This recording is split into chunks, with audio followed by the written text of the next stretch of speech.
Assalamualaikum warahmatullahi wabarakatuh.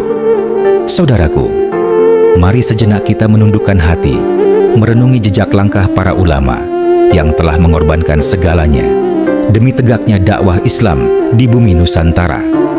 Di kota tua Samarkand, lahirlah seorang ulama agung, Syekh Jumadil Kubro. Beliau tidak hidup dalam kemewahan, namun dalam perjuangan. Dengan tekad dan keikhlasan, beliau meninggalkan tanah kelahiran, menempuh perjalanan panjang yang penuh ujian.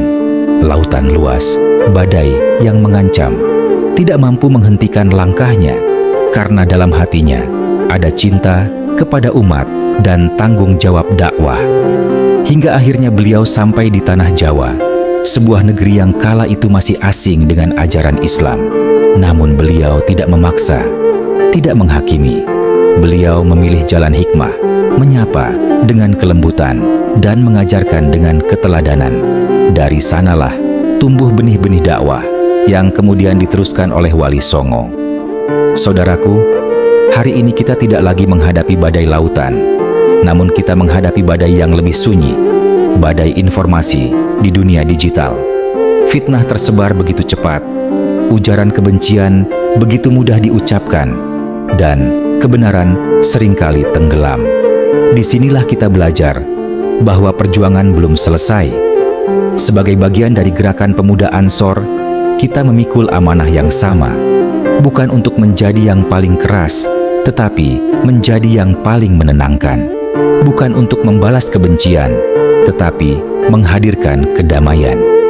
Renungkanlah, jika dahulu para ulama berjalan berbulan-bulan demi satu tujuan, lalu apa yang sudah kita lakukan dengan kemudahan teknologi di tangan kita hari ini?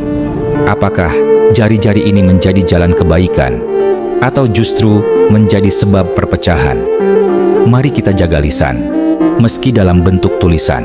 Mari kita kuatkan niat bahwa setiap postingan, setiap komentar adalah bagian dari dakwah kita.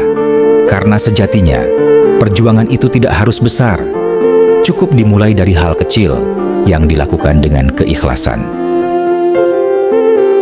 Semoga kita semua mampu melanjutkan perjuangan para ulama dengan akhlak, dengan ilmu, dan dengan kebijaksanaan. Dan semoga semangat Syekh Jumadil Kubro senantiasa hidup dalam setiap langkah kita. Jika Anda ingin kami mengulas kisah ulama Nusantara lainnya dan perjuangan inspiratif lainnya, silakan tulis di kolom komentar di bawah. Jangan lupa untuk like, share, dan subscribe agar dakwah kebaikan ini terus menyebar dan memberi manfaat. Wassalamualaikum warahmatullahi wabarakatuh.